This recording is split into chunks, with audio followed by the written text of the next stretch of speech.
자, 그러면 오늘 두 번째 시간인데, 오늘 다룰 주제는 공적 영역과 정치적 삶이라는 이런 타이틀을 가지고 저희가 주로 다루게 될 내용은 텍스트에 가지고 계신 텍스트의 73조 인간, 사회적 동물인가 아니면 정치적 동물인가 이 부분하고 그 다음에 7절이 되겠습니다. 7절 공론 영역, 공통적인 것 102쪽부터 112쪽까지 이 부분을 저희가 오늘 아마 주로 다루게 될 것 같습니다. 자, 지난 시간에 저희가 비타 악티바 활동적 삶과 관련해서 노동하고 작업하고 행위가 어떻게 다른가, 더불어서 세계성이라는 것이 어떤 의미를 갖고 있나, 복수성이 어떤 의미를 갖고 있나, 이런 논의를 주로 다뤘습니다.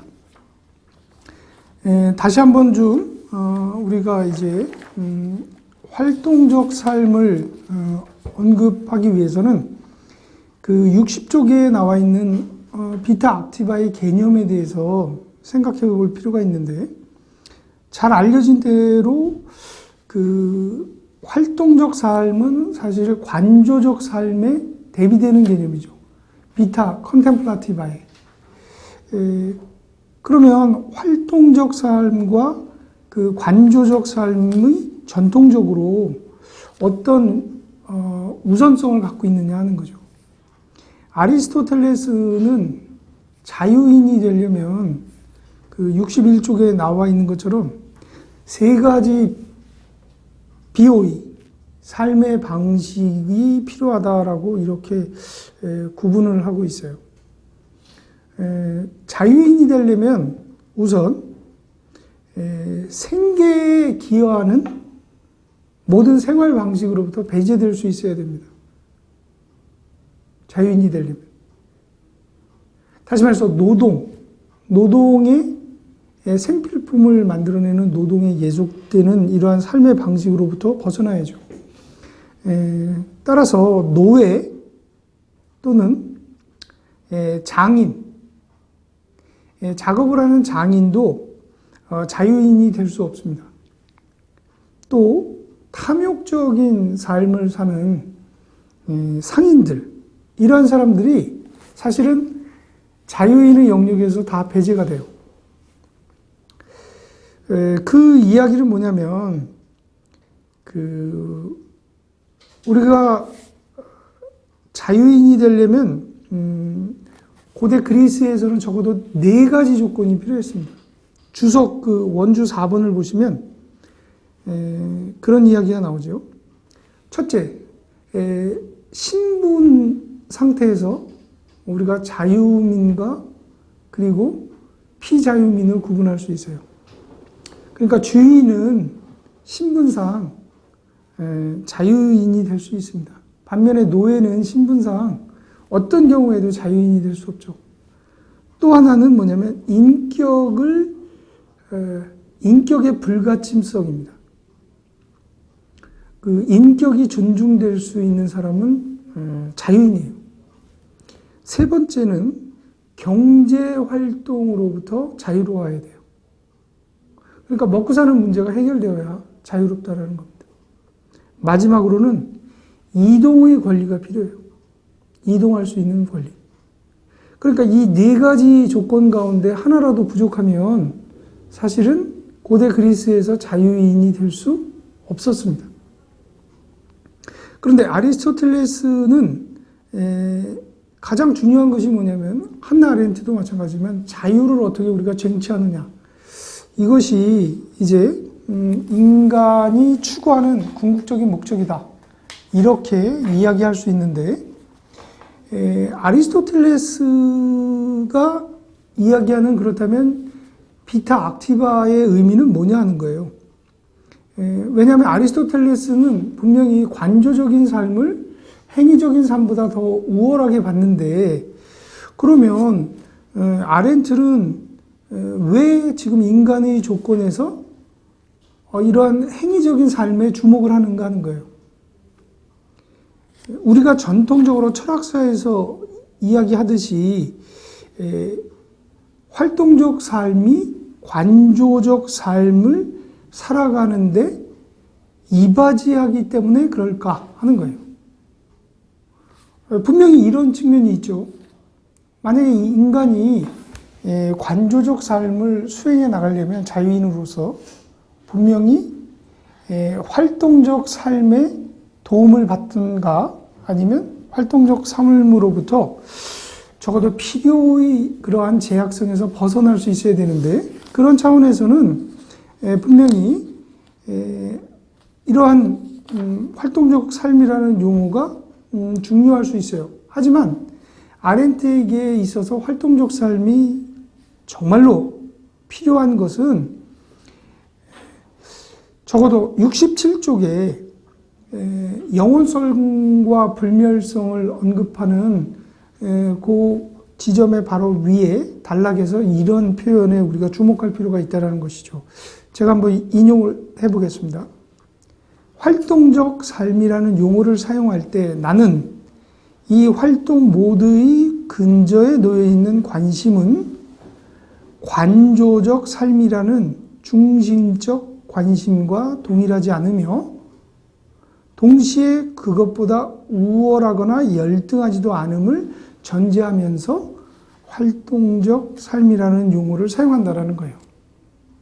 그러니까 우리가 일반적으로 파악하는 전통적 위계 질서에서 관조적 삶이 활동적 삶보다 높고 또 이러한 측면에서 우월하거나 열등하거나 이런 관점을 이야기하려고 하는 것이 아니고, 활동적 삶이 그 자체로 어떤 의미를 갖고 있느냐, 이것을 살펴보려고 한다는 것이죠.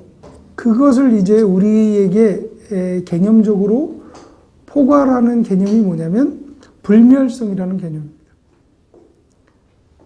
이 불멸성이라는 것은 시간의 제약성 속에서 죽지 않는 삶, 그러니까 immortality, 이러한 개념인데, 아렌트는 신의 영역이라고 할 수 있는 영원성과 대비시키고 있었죠. 그래서 그 영원성이라는 것은 시간의 개념으로 우리가 따진다면 순환적인 시간에 해당이 돼요. 순환적인 시간, 영혼의 삶은. 무슨 소린가 하면 봄, 여름, 가을, 겨울, 그 다음에 다시 봄, 여름, 가을, 겨울. 그러니까 끊임없이 순환되는 이러한 것은 우리가 멈추지 않는 것이죠. 그래서 이러한 상태는 독일어에서 이야기하는 에비히카이트, 영원성을 보장해 주는 거예요. 반면에 인간은 태어나서 죽습니다.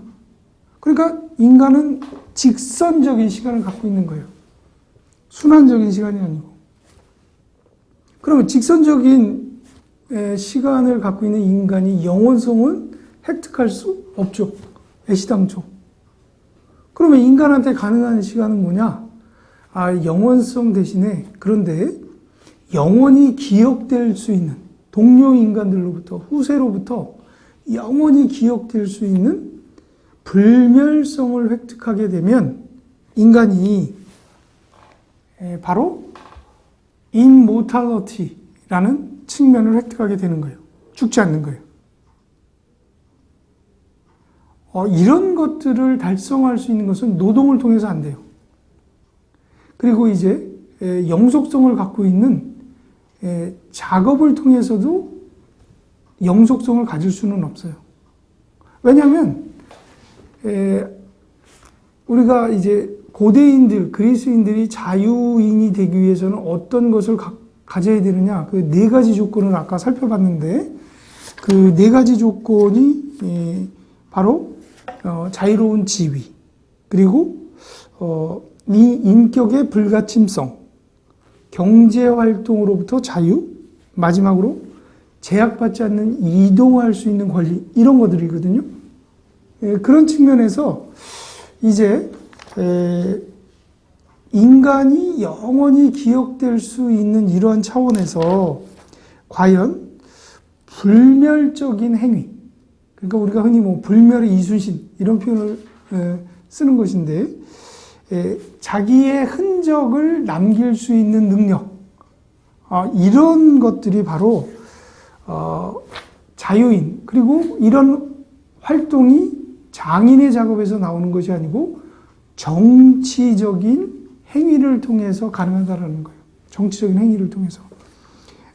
바로 이러한 측면에서 불멸성을 추구하는 것이 가능하려면 활동적 삶에서 정치적 삶을 우리가 어떻게 실현해 나갈 것이냐, 이런 측면에 우리가 주목을 했는데, 자, 오늘 우리가 다루려고 하는, 그렇다면 이 정치적 행위는 공적인 영역에서 이루어지는 행위입니다.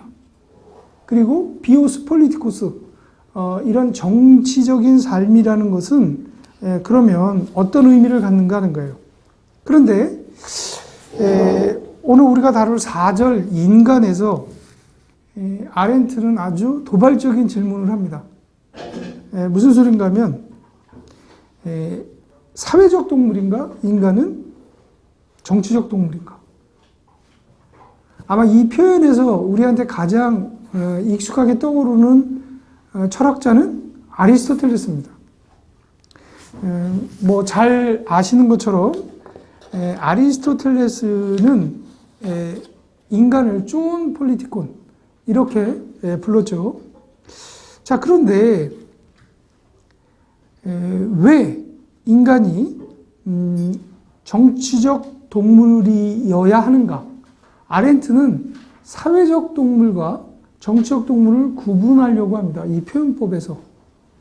그래서 존 폴리티콘을 사회적 동물이다라고 이렇게 해석하는 것에 대해서 반대해요. 그 이유는 아마도 정치적 행위의 중요성 때문에 그럴 거예요.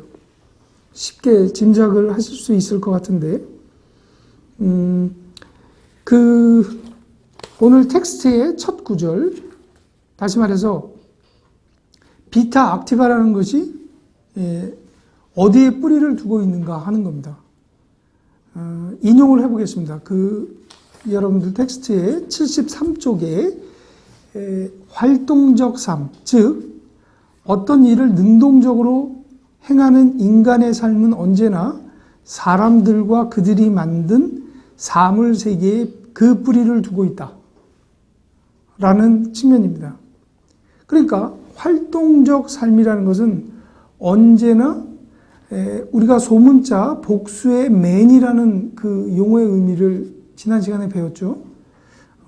대문자 맨이 아니고 소문자 men, 이것은 뭐냐면 복수성으로서, 그러니까 활동적 삶이라는 것은 늘 사람들과 그리고 그들이 만든 사물의 세계에 그 뿌리를 두어야만 한다는 겁니다. 자, 사물과 사람은 인간에게 그렇다면 세계성으로서 환경을 형성하게 되는 것인데요. 모든 인간 활동은 결국에는 인간 사회를 벗어날 수 없다라는 사실이에요.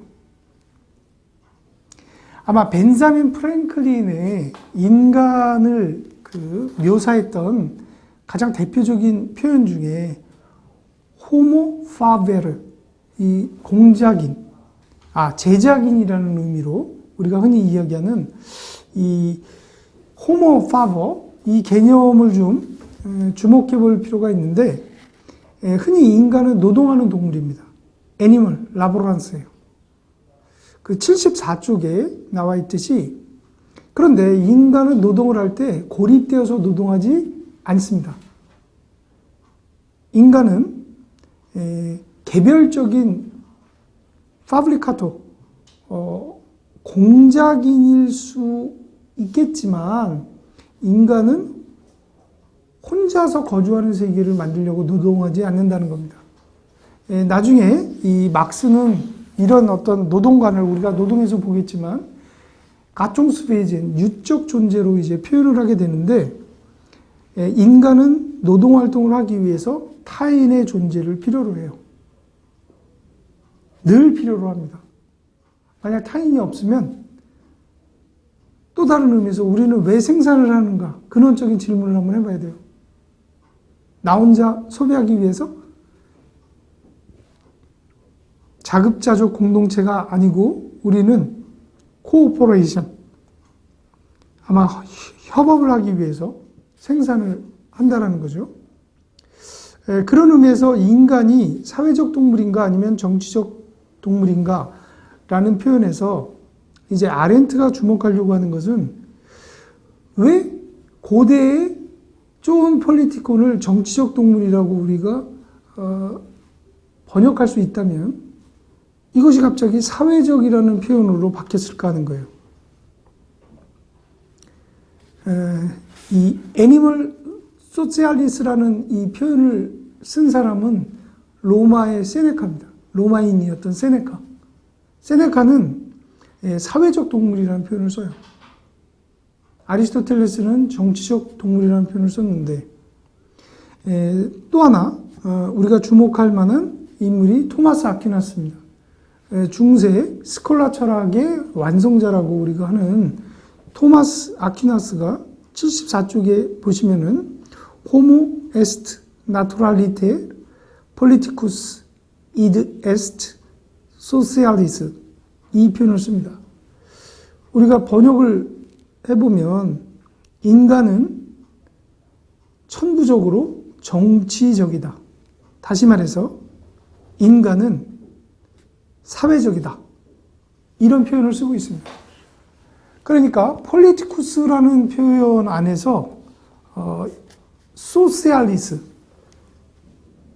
이런 표현을 쓰기 시작하는 거예요.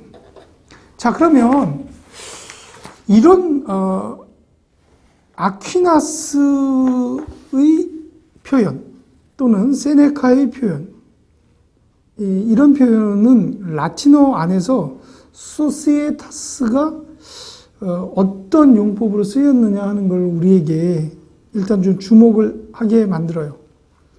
그 교재에도 나와 있지만 소시에타스라는 이 표현은 특별한 목적을 위해 사람들이 동맹하는 것, 이런 의미를 갖고 있었어요. 그러니까 정치적 의미가 함축되지 않았다고 보기는 어려워요. 특별한 목적을 위해서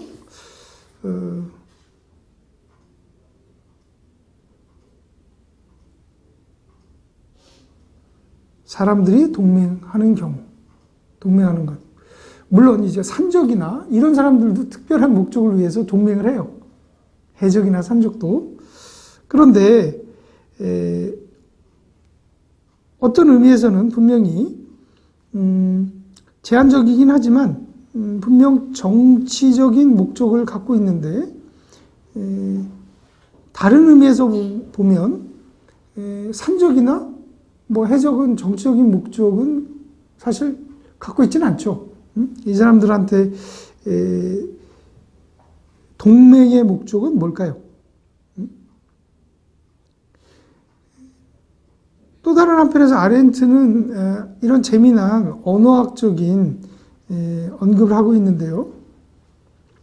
이 소세타스라는 라틴어가 이후에 키케로가 사용했던 게네리스 후만,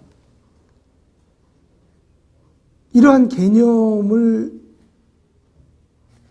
통용시키면서 하나의 의미를 획득하기 시작했다는 것이죠. 이 게네리스 후만이라는 것은 게누스, 종을 이야기하는 겁니다. 인간 종.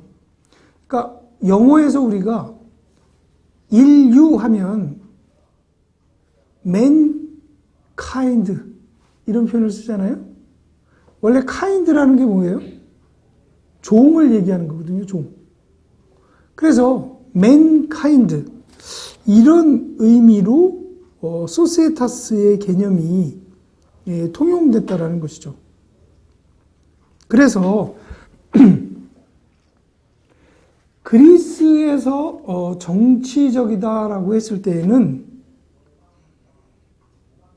정치적 조직체를 만들 수 있는 인간의 능력, 이런 의미로 정치적이다라는 것이 쓰였다면, 사회적이다라고 했을 때는 이후에 점차 정치적인 의미를 잃기 시작한다라는 거예요.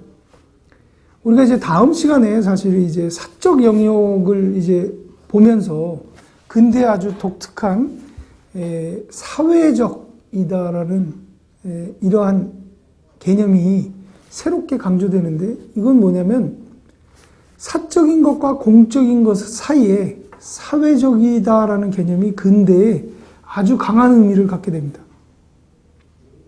그러니까 사적인 것도 아니고 공적인 것도 아니에요.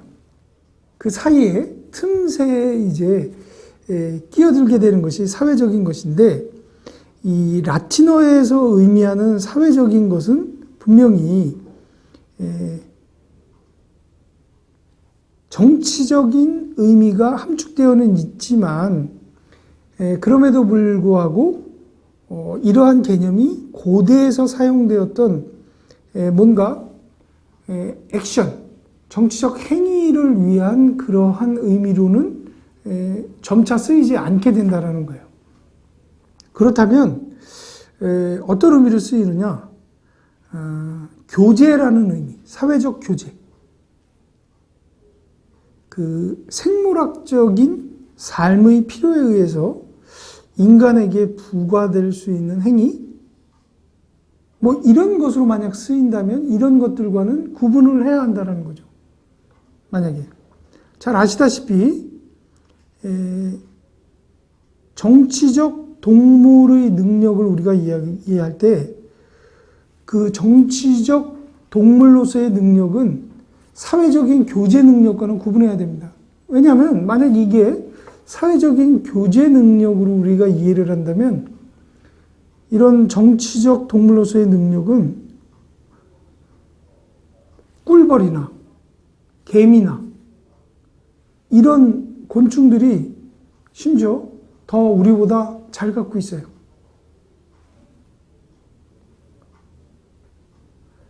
단순하게 군집할 수 있는 능력으로서 우리가 정치적 능력을 이야기한다면, 이런 의미는 동물들도 곤충들도 심지어 훨씬 잘 조직화되어 있기 때문에 이런 능력과는 구분시켜야 한다는 것에 아렌트는 주목을 합니다. 또 잘 알고 있는 것처럼 아리스토텔레스에 따르면 인간이 정치 영역에서 반드시 넘어서야 하는 것은 뭐냐면, 관조적 삶을 강조했기 때문에 필연성이나 유용성의 차원을 넘어설 수 있어야 한다는 거죠. 그러면 어떤 개념에 아렌트가 지금 주목을 하고 있는 것이냐? 바로 77쪽에 등장하는 프락시스와 렉시스에 주목한다는 겁니다. 이 프락시스라는 것은 실천이죠. 글자 그대로. 그런데 어떤 실천이냐면 정치적 행위로서의 실천을 이야기하는 겁니다.